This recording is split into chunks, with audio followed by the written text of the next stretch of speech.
This conference will now be recorded. Afternoon, one and all. This is Rajesh. So, in our subject embedded system design, today we'll discuss about real-time operating system. So, you know what is an operating system? Operating system is acting as a bridge between user applications and the hardware resources. These operating system will have some set of services such as a general purpose operating system has some set of services which are done by the kernel. The kernel will process these services, and these services are called process management, primary memory management, file system management, input output system management, secondary storage management, production, time management, interrupt handling. So as you know, these kernel services are stored in kernel space, and user applications are stored in user space. You can use a monolithic kernel or microlithic kernel. Under operating system types, we are having two types of operating systems. One is general purpose OS, such as your Windows, Unix, Linux, where the kernel services may not be deterministic and some delays may occur in the execution of the user applications. So in order to execute user applications or tasks, some system resources must be allocated, and that is done by the operating system. Whereas in RTOS, real-time operating system, the kernel, the core of the operating system, has some set of services, and this examples of real-time OS is Windows CE, QNX, VxWorks, Micro C/OS2. So we'll study about real-time kernel. The kernel of a real-time operating system is referred as real-time kernel. The basic functions of real-time kernel are task process management, task process scheduling, task process synchronization, exception handling, memory management, interrupt handling, time management.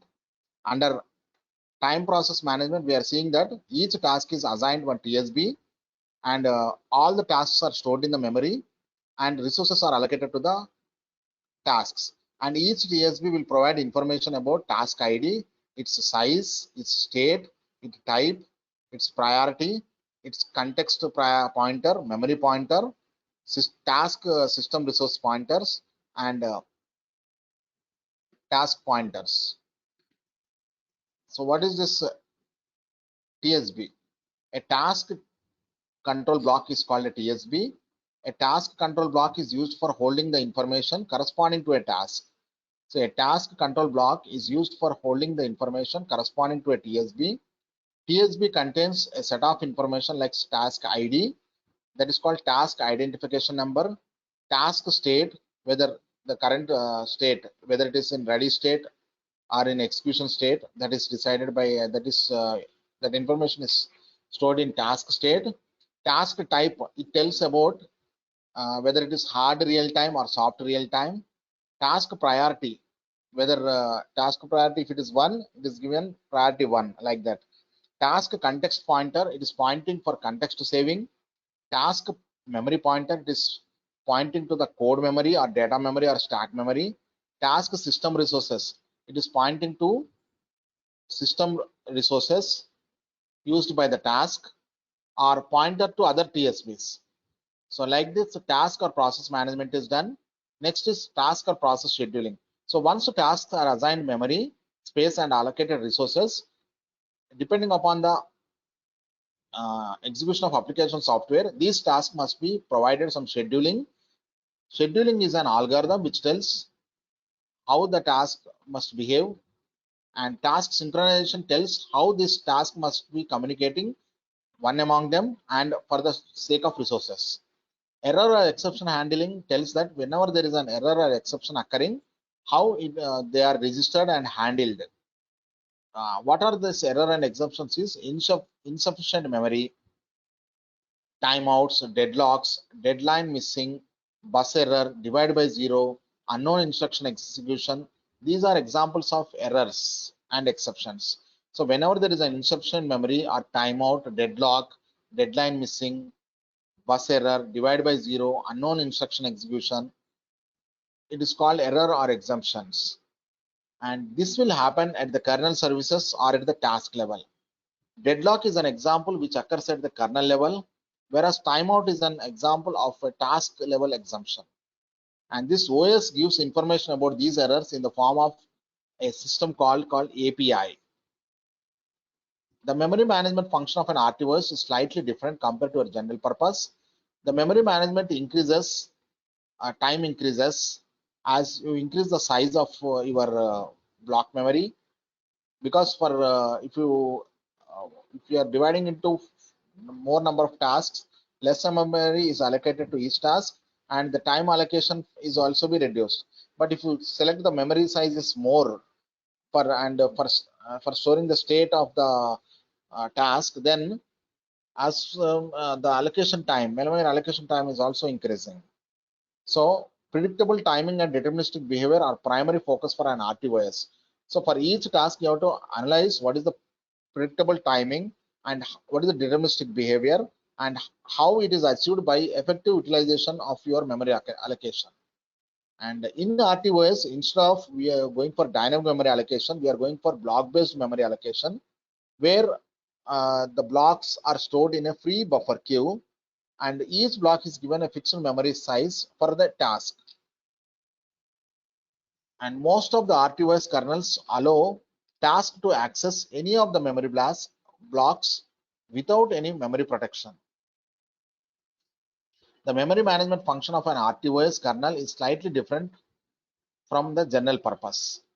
In the block-based memory allocation, a block of fixed memory is always allocated for tasks on a need basis. So whenever the task is to be executed, so a block of fixed memory is always allocated for the tasks.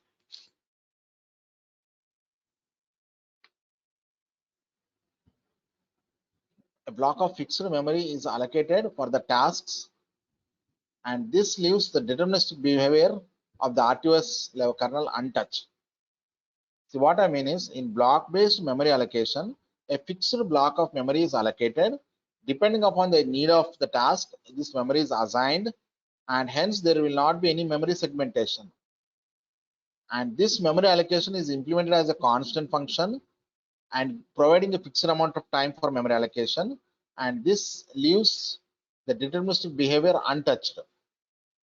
So the next topic is interrupt handling. Interrupt is an external device which requires attention of CPU. So the CPU must stop execution of the current task, and it must handle the interrupt. This handle of interrupt can take place synchronous or asynchronous. Synchronous means while currently executing the task, then it is called synchronous interrupts. Usually the software interrupts fall under the synchronous interrupts. So these interrupts occur in synchronous with the current executing task. Those are called synchronous interrupts. Usually the software interrupts fall under this category. Divide by zero, memory segmentation error. These are examples of synchronous interrupts. Divide by zero, memory segmentation error are examples of synchronous events interrupts. For asynchronous interrupts, the interrupt handler runs in the same context of interrupting task, and asynchronous interrupts are interrupts which occur at any point of execution, and they are not in synchronous with the current executing tasks. The interrupts generated by external devices connected to the processor, timer, serial data reception, transmission interrupts, they are examples of asynchronous interrupts. And for asynchronous interrupts, interrupt handler is usually written as separate task. So if there are asynchronous interrupt occurring, that is handled as a separate task. And for this, a context switching must happen where your processor is given attention to the asynchronous interrupt. And we can also provide priority levels to all the interrupts, which can be disabled or enabled independently. And you can also nest the interrupts. So interrupt nesting is also possible, where preemption of an interrupt service routine is done. So servicing an interrupt by a high priority interrupt. So that is done by an ISR. So for this, all accurate time management is essential for providing precise timing for all the applications. The time reference to the kernel is provided by a high resolution real-time clock hardware chip. So for each kernel, whatever the time reference we are providing, that is indicated in a real-time kernel. This is a hardware timer where it is programmed to interrupt the processor at a fixed rate. This interrupt is referred as timer tick. So whenever a specific task is executed, based upon the time allocated to it, this hardware timer is programmed to interrupt the processor at a fixed rate, and this is called timer tick. So this timer tick is nothing but a timing reference by the kernel. It will be generally in microseconds, and all the time parameters will be in terms of multiples of this timer tick, and the system time is also updated in terms of timer tick. If the system time register is 32 bits wide, the timer tick interval is taken as 1 microsecond. Then the system time register will reset in, that is calculated here. So this is 232 divided by into 10 power of minus 6 divided by 24 into 60 into 60, which comes 49,700 days, which is equivalent to 0.0497 days, which is 1.19 hours. If the timer tick interval is 1 millisecond, then the time register will be reset in 50 days. So the timer tick is interrupted. The timer tick interrupt. See, this timer tick is an interrupt, and this timer tick will, what this timer tick is? It is a hardware timer. So once again, we'll repeat. Accurate time management is essential for providing precise time reference for all the applications. The time reference to the kernel is provided by high resolution real-time clock. The hardware timer is programmed to interrupt the processor at a fixed time. The hardware timer is programmed to interrupt the processor at a fixed time.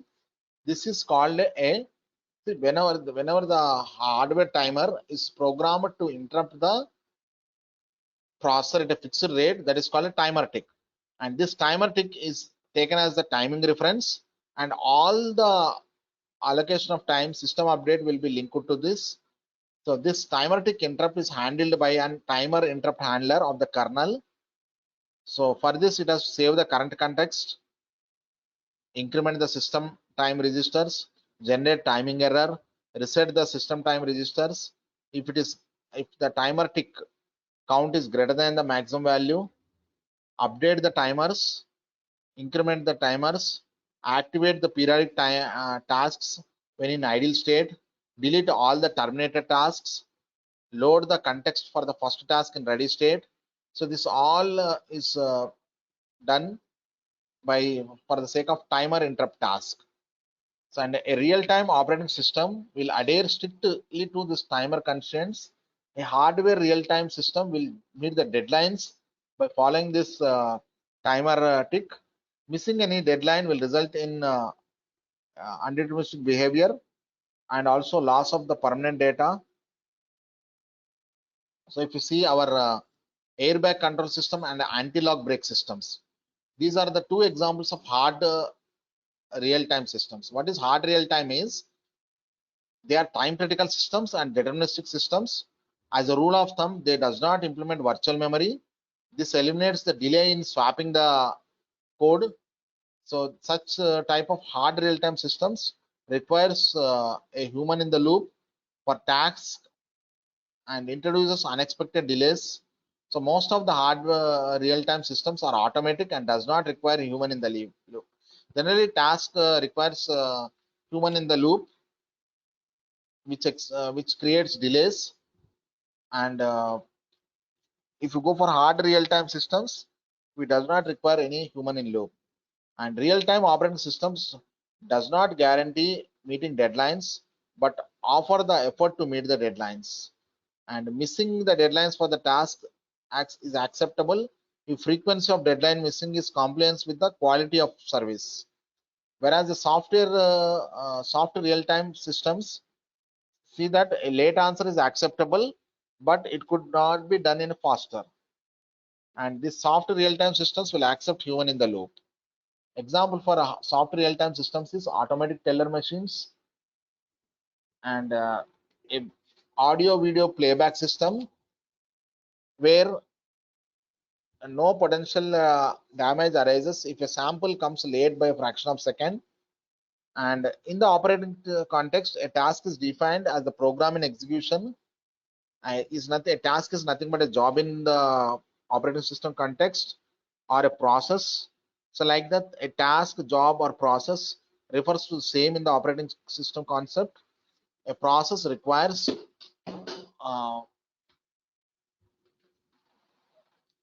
various system resources like CPU for executing the process, memory for storing the code corresponding to the process, and associated variables, input output devices for information exchange. So this is related to RTOS. So here we have come across what is a task, what is a process, what is a job, which are interchangeable. So as we have seen, task is nothing but a job in the operating system context. A program or part of its execution is also called a process. So a task is known as a job. So a task and job are interchangeably used in the operating system context, but a part of a task or a part of a job is called a process. But in general, we will be using task, job, and process wherever interchangeably. And a process requires various system resources like CPU for executing the process, memory for storing the code corresponding to the process, and associated variables, input output devices for information exchange. Okay, so we'll just review. RTOS is a real-time operating system. The core element of an RTOS is a kernel. A kernel is saved in a kernel space. Kernel has a set of resources or services. It does a set of services. These services will allocate system resources to the tasks, and those services which are done by the kernel are process management, timer management, file system management, memory management, etc. So we'll go to our next topic called task, process, and threads. So here we are going to see what is a process, what is a task, and how they are executed. So a task, process, threads. First we'll see what is the structure of a process. The concept of process leads to a concurrent execution, pseudo parallelism of tasks, and thereby efficient utilization. So why we tell it as a process means multiple or parallel execution of tasks can occur, leading to concurrent execution, thereby efficient utilization of CPU. And because CPU purpose is it has to read the contents from the memory. So once process is in the execution stage, it can get the contents of the second task and store in the memory. Okay, so while in the our processor, if it is in fetching stage for one process or a task, it can at the same time it can execute another task. So what I mean is, process comes where multiple tasks are executed. One will be in the fetching state, one will be in the execution state. Try to understand. Process means there are two tasks are running. One task is in the fetching state, another task is in the execution state. And this concurrent execution is done by sharing the CPU. And this process is mimicking the properties of processes. It holds a set of registers, it has a status, it has a program counter, and it has a stack for holding the local variables, and it inherits all the properties of CPU. A process is inheriting all the properties of CPU and is nothing but considered to be a virtual processor, swapping the between CPU between the two tasks. When the process gets its turn, its registers program counter gets mapped to the physical registers. So this you can see a process is having a stack, working register, status register, program counter.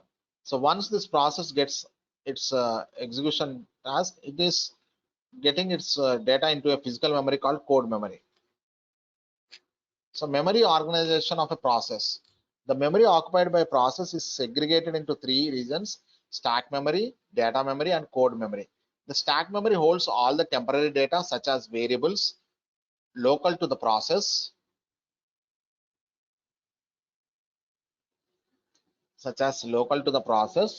Data memory holds all the global data for the process. Code memory contains program code corresponding to the process. On loading a process into the main memory, a specific area of memory is allocated for the process. The stack memory usually starts at the highest memory address. So the creation of a process to its termination is not a single step. It has to go through a number of states. So this is a stack memory, data memory, and code memory in the organization of a process. So the cycle through which a process changes its state, newly created to execution state, is called process life cycle. So once a process is created to its termination, this a various number of states it has to traverse. This is called process life cycle. The various states through which a process traverses through during a process life is called process life cycle. So a process has different states. One is called created state, ready state, and a running state. What is created state is the state at which a process is created is known as created state, and it recognizes, the operating system recognizes the process is called a created state, but no resources are available. Whereas a ready state is one where the uh, the process is incepted into the memory and it is waiting for the process time for execution. That is the ready state, and this process is placed in the ready list queue maintained by the OS. Running state, the state in which source code instruction corresponding to the process is executed, that is called running state. And the next one is block state. Block state refers whenever a process is temporarily suspended from execution and does not have immediate access to the resources, then that is called a blocked or wait state. And this blocked state might be invoked by various conditions, like process enters a wait state for an event to occur, or waiting for getting access to a shared resources. Next, completed state, a state where the process completes its execution, and the transition of process from one state to another state is known as state transition. So that is called state transition. And next heading is thread. So what is a thread? So you as I know what is a process. Next is thread. Thread is nothing but it is a primitive that can execute a code. So thread is a small algorithm like thing which executes your process. So is a single sequential flow of a control within a process. Thread is also known as a lightweight process. A process can have many threads of execution. So this is a diagram where we are showing the process states and state transitions, where you can see created state, ready state, running state, blocked state. From the blocked state, again it is going to ready state, or it is going to running state. From the running, it is going to again blocked state. So finally it is the completed state. So we have seen thread is nothing but it is a primitive that can execute a code. A thread is the primitive that can execute code. A primitive that can execute code. A thread is a single sequential flow of control within a process. Thread is a lightweight process. And for a process, you can have many threads.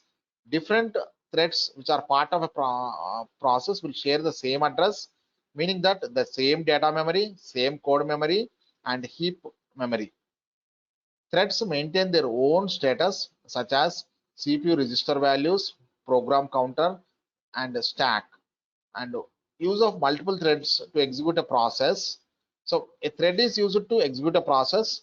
You can also use multiple threads or many threads for executing a process, and use of many threads to execute a process brings the following advantages, such as better memory utilization. Multiple threads of the same process share the same address. So this is a thread written in the main process. Similarly, code memory, data memory, and corresponding. So now we will differentiate what is a thread and what is a process. We are going to differentiate what is a thread and what is a process. Thread is a single unit of execution and is part of process. Process is a program under execution and it contains one or more threads. A thread cannot live independently. A process can at least contains at least one thread. Threads are very inexpensive. Processes are very expensive. Context switching is inexpensive and fast. Context switching is complex and involves a lot of OS overload. There can be a multiple threads in a process. Threads within a process share the same code, data memory, and heap memory. So like that, these threads versus process, if you compare, these are the points. Then what is the advantage of thread is better memory utilization, efficient CPU utilization, and how your execution of process gets speed up by using many threads.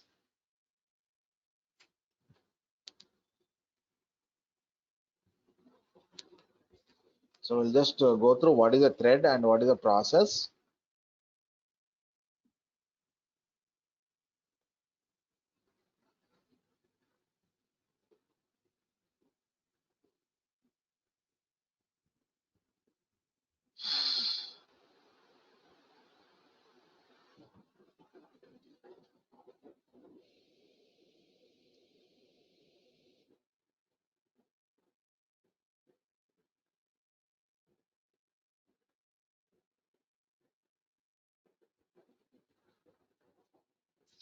So a thread versus process.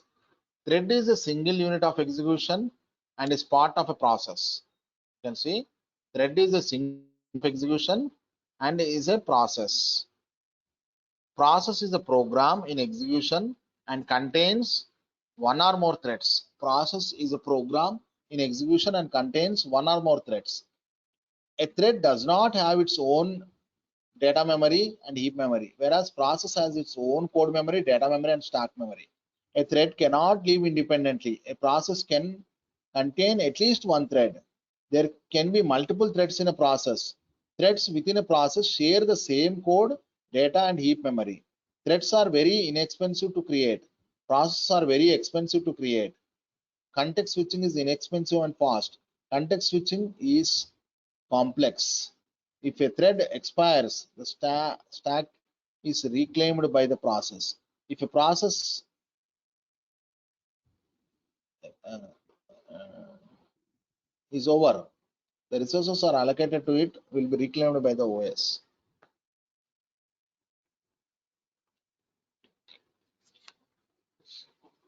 So in this topic, we have studied what is a operating system, what is a operating system,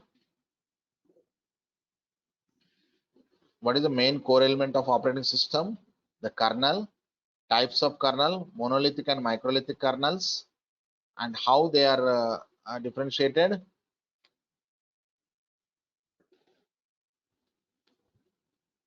and what are the types of OS,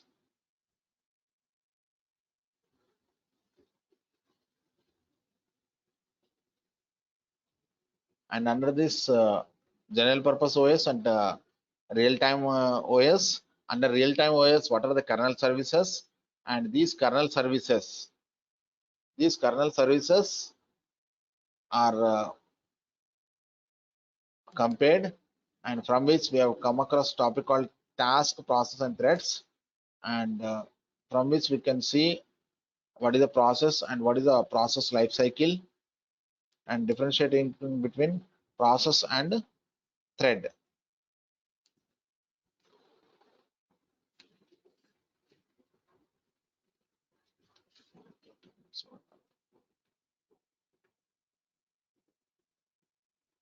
So next we'll see our topic called multiprocessing and multitasking. The ability to execute multiple processes simultaneously. So you know what is a process? What is a thread? So the ability to execute multiple processes simultaneously is referred as multiprocessing.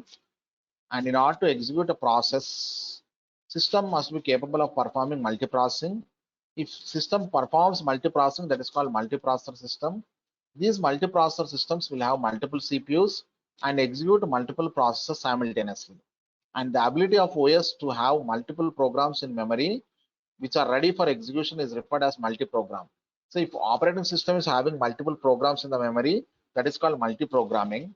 If the operating system is capable of executing multiple processes, it is called multiprocessing. And what is multitasking is? Multitasking refers an ability of an operating system to hold multiple processes in the memory and switch the processor from executing one process to another process. So multitasking involves context switching, context saving, and context retrieval. What is context switching? It refers to switching of execution context from task to other. When a task or process switches happens, the current execution should be saved. That is called context saving. And it is retrieved at a later point of time when the CPU executes a process, which is interrupted currently due to execution switching. So this is called multitasking, context switching, multi-programming. The ability of the operating system to have multiple programs in the memory, the ability of the operating system to have multiple programs in the memory which are ready for execution is referred as multi-programming. The ability of the operating system to have multiple programs in memory which are ready for execution is referred as multi-programming. Types of multitasking. Depending on how the task or process execution switching act is implemented, multitasking is classified into cooperative multitasking. So what is cooperative multitasking is, if the resources are relinquished by an existing task, then the resources get free. Then only you allocate those resources to the next task. That is called cooperative multitasking. So a task or process can avail the CPU as much time as it wants. So the resource will be utilized by the task as much time as it is required. Uh, it will not look for another task. There is no mercy for that. It utilizes as much time as it requires. And since this type of implementation involves the mercy of the tasks each other for getting the CPU time, it is known as cooperative.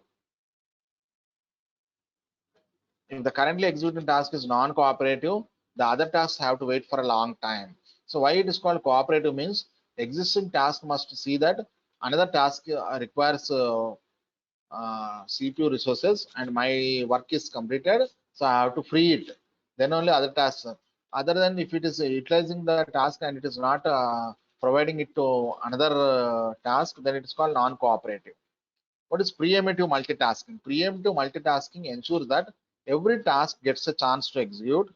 When and how how a process gets is depend on implementation of the scheduling algorithm. As the name indicates, preemptive multitasking, the current execution task is exempted to give a chance to the other tasks. The preemption of task may be depending on the time slot or task process priority.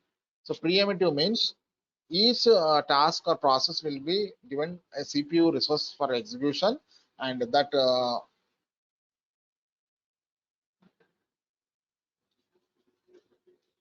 that is done based upon the time slots or the task process priority. Non-preemptive multitasking. So what is this non-preemptive multitasking is? The present process or task which is currently given the CPU time is allocated to execute until it terminates or enters into a block state and waits for an IO. The cooperative and non-preemptive multitasking, they differ in the behavior that they are in a blocked state. Whereas in cooperative multitasking, existing task will be completed, then the resources will be allocated to the next task. In preemptive, automatically based on time slot or task priority, each task is given the CPU time. Whereas in non-preemptive multitasking, we are going to see that in order to provide CPU time to another task, this existing task is kept in the block state. So in cooperative multitasking, the currently executing task need not relinquish the CPU. So no need to permanently leave the CPU. Okay, when it enters in the block state, waiting for an IO. So in cooperative multitasking, if existing task is requiring some input-output device, it will not leave the CPU time. It will hold the CPU with it and gets the IO resources, then again executes the process. It completes the total process or task, and then only it gives the CPU to the another task. Whereas in non-preemptive multitasking, if it is leaving for if any process it is requiring IO services, at that time it will be in the blocked state, and during which the CPU time is allocated, is utilized by another task. So determining which task is to be executed at a given point of time is done by a task or process scheduling. So waiting time, it is the amount of time spent by a process in the ready queue waiting to get the CPU time. So waiting time is referred to the amount of time spent by a process in the ready queue. So until it gets the CPU time. Response time means time elapsed between the submission of a process and the first response. Task scheduling. So various queues maintained by the OS in association with CPU scheduling, job queue, ready queue, device queue. And this task scheduling refers to transition between these queues. Allocating CPU time to the process based on the order in which they enter the ready state. Non-preemptive scheduling. So first come, first serve scheduling. So what is first come, first serve means? All the processes will be allocated some variable times, and they will be given processes, and they are in the order of first come, first serve. Non-preemptive scheduling is can also be done in a last come, first serve. So they will be allocated time slot,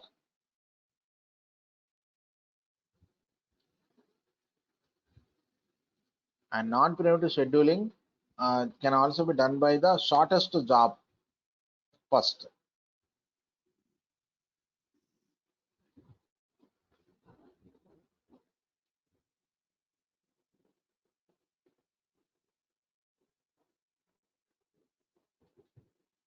So with this, I'll conclude here. We'll discuss about multitasking, multi-threading in another class.